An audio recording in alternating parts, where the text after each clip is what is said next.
लक्ष्मीनाथसमारम्भां नादयामुनमध्यमाम् अस्मदाचार्यपर्यन्तां वन्दे गुरुपरम्परां यतिराजाय विद्महे श्रीभाष्यकाराय धीमहि तन्नो रामानुजार्य प्रचोदयात् ஆழ்வார்கள் திருவடிகளே சரணம்.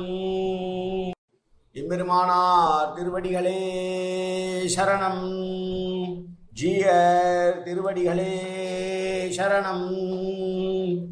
யோ நித்யமச்சுதபதாம்புஜ யுக்மருக்ம व्यामोगदस्दधिधरान तृणाय मेने अस्मद्गुरोर् भगवतोऽस्य दयैक सिन्धो ராமானுஜஸ்ய சரணம் சரணம் பிரபத்யே.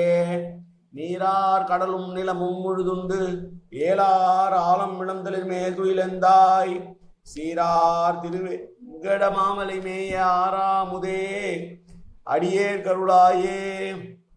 எல்லாம் அல்ல ஏழுமலையான் பெருங்கருணையால் 4000 திவ்ய பிரபந்த பாசுர பதிவேற்றங்களின் வரிசையில் இன்னைக்கு 2820வது நாள் பாசுர பதிவேற்றம். நம்மாழ்வாருடைய பெரிய திருவந்தாதியிலே வரக்கூடிய 8ஆம் திருமொழியினுடைய 4வது பாசுரம் 74வது பெரிய திருவந்தாதி பாசுரம். முதலிலே தனியன் முந்துற்ற நெஞ்சே முயற்றி தடித்துரைத்து வந்தித்து வாயார வாழ்த்தியே சந்தம் உருகூறும் சோலை சூழ் மொய் பூம் குரு நல் குருகூரன் மாறன் பேர் கூறு என்று ராமானுஜருடைய தனியை சேவித்தோம். பாசுரம் 74வது பாசுரம். என்றும் ஒரு நாள் ஒழியாமை யானிறந்தால் ஒன்றும் இறங்கார் உருகட்டார் உருக்கட்டார் உருக்காட்டார் குன்று குடையாக காத்த கோவலனார் நெஞ்சே புடைத்தான் பெரிதே புவி.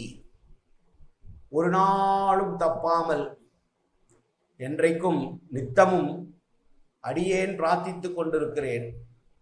குன்று குடையாக காத்த கோவலனார் என்றால் இந்திரன் பெரும் கோபம் கொண்டு ஏ யாதவர்களே எனக்கா நீங்கள் பூஜை செய்ய மாட்டேன் என்கிறீர்கள், நான் என்ன செய்கிறேன் பார்கள் உங்களை என்று சிறுவனாய் கண்ணனை நினைத்து கொண்டு 7 நாள் பெரும் மழையை பெய்வித்து பெருமழையிலிருந்து பெருமான் கோக்களையும் மனிதர்களையும் தன்னுடைய கோவர்தனகிரி என்கிற அந்த மலையை தூக்கி காத்தான் அல்லவா, அதை சொல்லுகிறார். அப்படி குடையாக எடுத்து பசுக்களையும் மற்றவர்களையும் காண்பித்தவன் என்னுடைய விஷயத்திலே சிறிதும் தயவு செய்வதாக தெரியவில்லை. எனக்கு உருக்கட்டார் உருக்காட்டார் என்று சொல்கிறார். எனக்கு அந்த உருவத்தை காட்டேன் என்கிறார். ஏ மனமே, நாம் இருக்கிற இந்த இடம் என்ன அவனுடைய கருணை வெள்ளத்தை விட தடுக்கக்கூடிய ஆற்றல் பட்ட பெரிய மேடோ என்று கேட்கிறார் இந்த பாசுரத்திலே. சென்ற பாட்டிலே சொன்னார், பூக்களை பார்த்தால் கூட எனக்கு பெருமாளே நீதானே தோன்றுகிறாய், என்னுடைய மனது அப்படித்தானே இருக்கிறது என்று சொல்லிவிட்டு அப்படி எல்லாவற்றையும் பார்க்கும் போதும் எல்லாம் கண்ணன் என்று எண்ணுகிற எனக்கே உன்னுடைய திவ்ய தரிசனத்தை தரமாட்டேன் என்கிறாயே என்று தளர்ச்சியோடு பேசுகிறார் இந்த பாசுரத்திலே. நான் ஓய்வி காலமெல்லாம் அல்லும் பகலும் கதறி கதறி வேண்டிக் கொண்டாலும் அப்பெருமான் சிறிதும் நம்மேல் இரக்கம் காட்டேன் மாட்டேன்கிறாரே. அவருக்கு இயற்கையாக அருள் கிடையாது என்றுதான் நாம் நினைக்க வேண்டும். ஏனென்றால் அப்படியும் சொல்ல முடியவில்லை. அவன் இயற்கையிலேயே நமக்கு கருணை செய்ய மாட்டான் என்றும் எண்ணாமல் போவதற்கு காரணம் இருக்கிறது. காரணம், அவன் கருணையே வடிவானவன். கோவர்தன மலையை தூக்கி ஆயர்களையும் பசுக்களையும் மனிதர்களையும் காண்பித்தவன் இந்திரனுக்கு எதிராக என்கிற பொழுது அப்படிப்பட்ட பேரொருளாலும் நம்மேல் அருள் செய்யவில்லை என்றால் இது என்ன கொடுமை?